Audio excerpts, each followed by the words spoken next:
Adzan sudah selesai dikumandangkan, Anda sudah berdoa, maka sunnah yang selanjutnya ya, tidak langsung kita menunaikan sholat subuh, tapi kita prioritaskan dulu satu sholat yang sangat penting dan jumlahnya hanya 2 rakaat ya.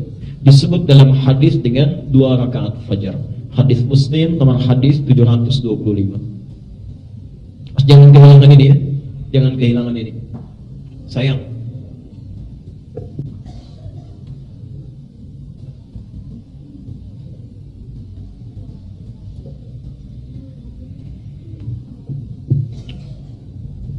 Lima miliar, Masya Allah, banyak tidak? Banyak. Yang kedua, dunia dan seisinya. Masya Allah, 5 miliar sudah ditumpuk di koper, disimpan di hadapan kita. Diberikan pilihan kepada kita, pilih mana? Pilih 5 miliar atau dunia dan seisinya. Mana? Kenapa pesimis begitu? Ada yang bilang masa. Jadi saya ulang ya, 5 miliar sudah dikoper, ditumpuk-tumpuk gitu ya, siap disimpan. Terus diberikan pilihan, pilih mana? 5 miliar atau dunia dan seisinya? Yang 5 miliar angkat tangan. Yang dunia dan seisinya? Baik. Secara logika, kalau ada orang memilih ini, ya, saya tidak tahu kata apa yang paling tepat untuk mengungkapkan. Ya. Tapi orang ini, ya, bahasa lembutnya salah pilih. Salah pilih. Ya, kalau dunia dan seisinya berarti lebih dari segalanya kan? Ya, lebih daripada ini. Ya, Ustadz bisa nggak dapat 5 miliar plus dunia dan seisinya misalnya? Nah, itu maksa ya. Anda udah dikasih ini berarti sudah dapat ini. Ya, Masya Allah. Nah, Nabi menawarkan jika Anda bisa menunaikan sholat 2 rakaat fajar sebelum subuh itu, yang sudah kita ketahui hadisnya, Masya Allah, itu sudah disiapkan dunia dan seisinya. Disiapkan dunia dan seisinya. Dan disebut bukan cuma dunia dan seisinya, lebih baik daripada dunia dan seisinya. Raka'atul fajri, 2 rakaat yang Anda tunaikan mengiringi sholat subuh itu, 2 rakaat fajar, khairun, lebih baik minad dunya wa ma fiha, daripada dunia dan seisinya. Lebih baik.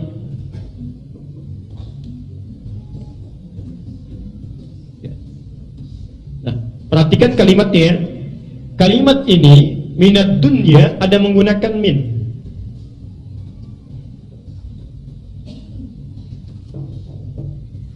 Ada kata minnya.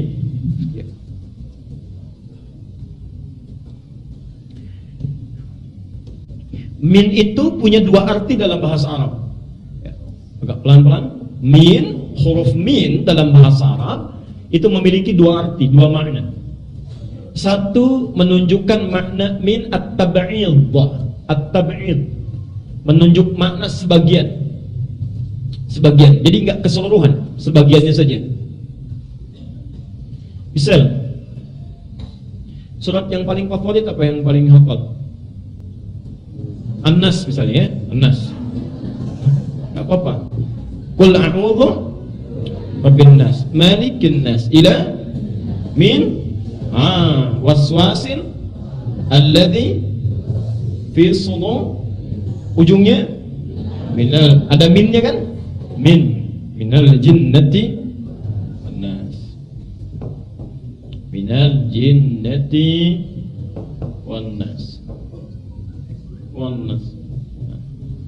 Kata Allah dalam Al-Quran, Allah berfirman, Masya Allah, minal jinnati wan nas, ada sementara setan, ya, setan yang wujudnya bisa jin yang tak nampak oleh kita, atau bahkan manusia yang kelihatan. Ya. Disebut jin jadi setan, manusia jadi setan. Tapi ketika menggunakan kalimat min di awalnya, tidak semua jin itu setan, tidak semua manusia jadi setan. Jelas ya? Nah, jadi min ini yang dimaksud min at-tab'id, menunjuk makna sebagian. at-tab'id, menunjuk makna sebagian. Pelan-pelan. Ada yang kedua disebut dengan min at-taqsim.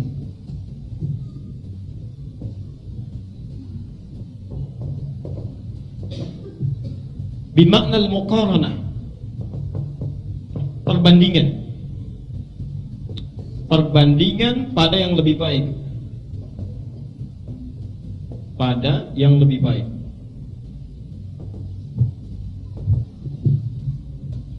Pelan-pelan. Misal, hadha an-naqal afdal min hadha. Pakai min. Hadha an-naqal, handphone yang ini afdal, lebih bagus, min hadha, dari yang ini. Ya. Jadi ketika Anda menggunakan kalimat min pada dua ini, ya dua handphone ini, Anda sedang memperbandingkan sesuatu yang lebih baik. Masya Allah. Kalau tadi kita bandingkan, Anda misalnya jangankan 5 miliar, Anda inginkan dunia dan seisinya, ada yang lebih bagus dibandingkan dunia dan seisinya. Jadi kalaupun Anda dapatkan dunia dan seisinya seluruhnya, itu masih tidak sebanding dengan amalan ini. 2 rakaat fajar. 2 rakaat fajar. Ya, jadi pertama, hadis ini ingin menunjukkan pahala yang sangat besar, bahwa sholat ini sekalipun cuma sholat sunnah, tapi nilai pahalanya itu lebih banyak, lebih bagus dibandingkan Anda memiliki semua dunia dan seisinya. Wah. Anda yang punya misalnya sejaka permai saja segini punya Anda misalnya, bisa pakai nggak? Silahkan tuh, mobil sedunia punya Anda, mobilnya aja itu, bisa pakai nggak? Capek itu hidupnya, capek ya. Jadi buat apa nyanyi-nyanyi dunia? Kumpulkan, sudah dikumpulkan meninggal, nggak dibawa lagi. Masya Allah, kumpulkan, pengen beli handphone, begitu dapat, Allah sudah kasih fungsi handphone untuk nelpon, ya sampaikan kabar, ketik SMS, pengen yang hebat, nabung, begitu dapat 5 juta mau beli handphone, di jalan meninggal dunia, belum dipakai lagi. Ya Allah.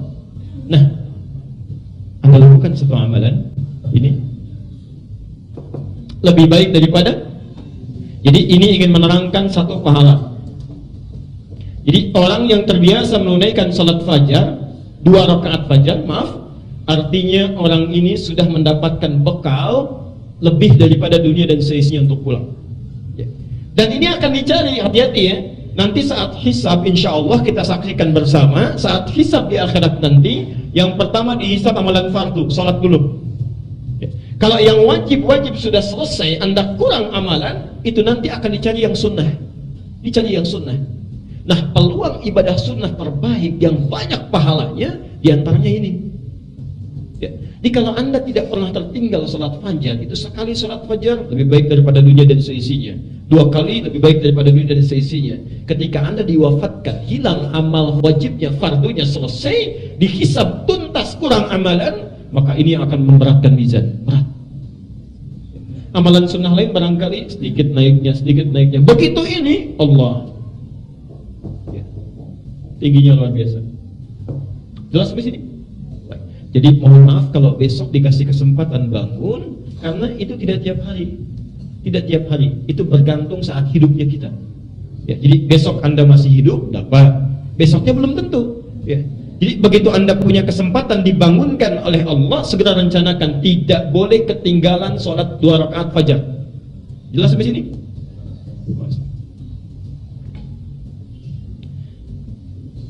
Yang masih bangunnya kesiangan besok, mudah-mudahan diberikan pintu hidayah oleh Allah.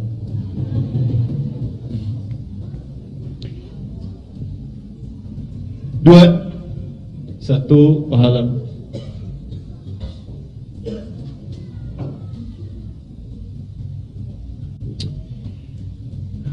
Ini ada handphone 1, kepegang tidak? Kepegang. Handphone 2 kepegang? Ya. Handphone 200 kepegang enggak? Tidak. Baik, perhatikan. Ini ada satu makna yang sangat penting di hadis ini. Yang dimaksud dunia dan seisinya bukan sebatas pahala yang sangat banyak, tapi Tapi Allah akan memberikan karunia yang besar kepada kita untuk menundukkan dunia dalam pandangan kita. Itu maksudnya.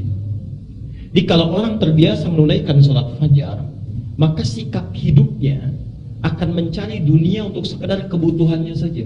Dunia ditundukkan. Di orang ini tidak disibukkan hidupnya untuk mencari dunia. Nafsunya ditekan, sifat takwanya muncul.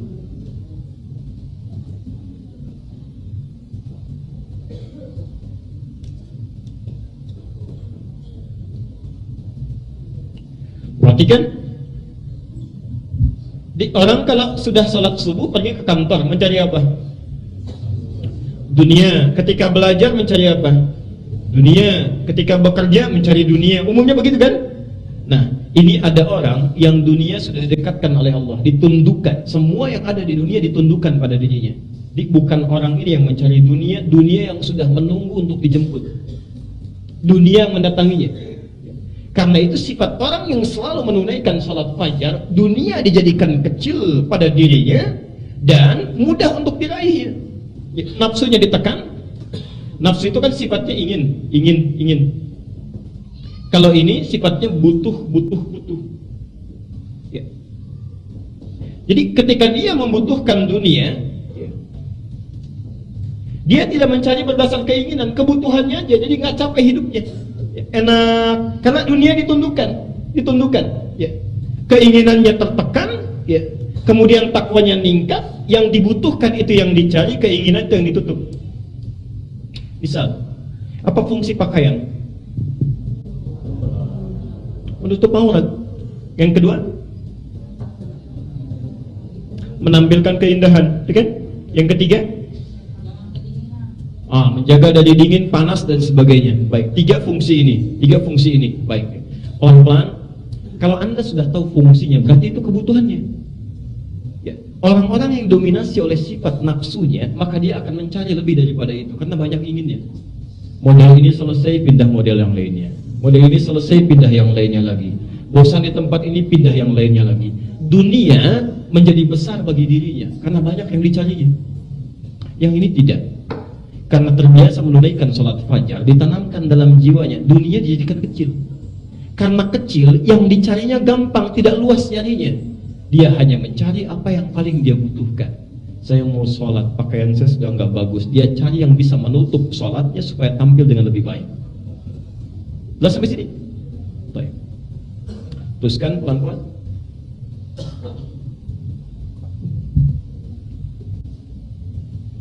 Jadi pilih mana? Dunia dan seisinya atau uang 5 miliar? Alhamdulillah. Belum tentu itu. Jangankan 5 miliar, 500 ribu aja. Mungkin yang terakhir, DKM Masjid coba bikin 2 undangan terpisah ya. Untuk besok subuh, sebarkan hadis ini. Sebarkan SMS, sebarkan. Ya, dimanapun ya, Anda yang datang dari mana saja, silakan ketik SMS, sebarkan, bikin undangan semi formal lah.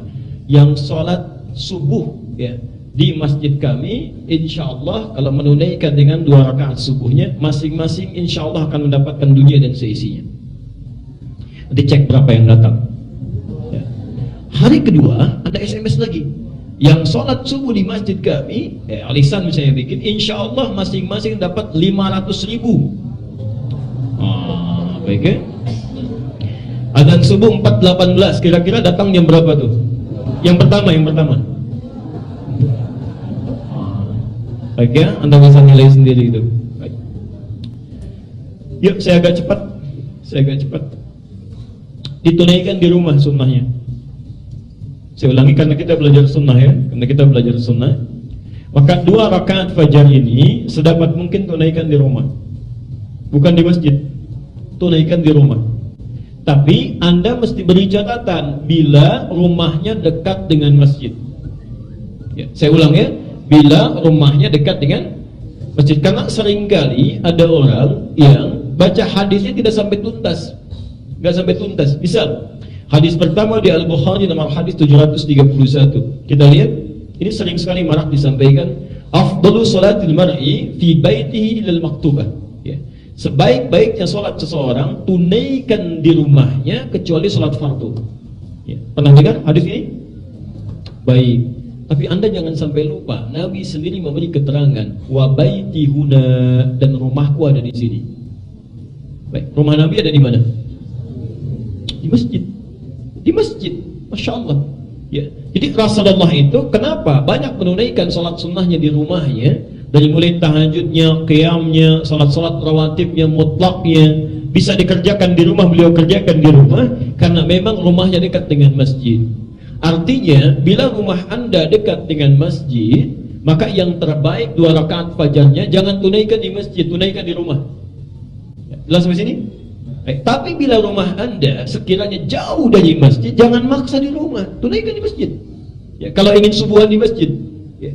Misal Anda dari Lebak Bulus misalnya, mau datang ke sini, ya Allah, ada kajian di Al-Ihsan subuh, saya mau kejar ke sana. Sunnah Nabinya sholat 2 rakaat fajar di rumah, sholat dulu di rumah, nyampe sini jam berapa datangnya? Kita ketinggalan segalanya gitu ya. Nah, jelas sampai sini? Nah, ini jangan jadi perdebatan lagi ya.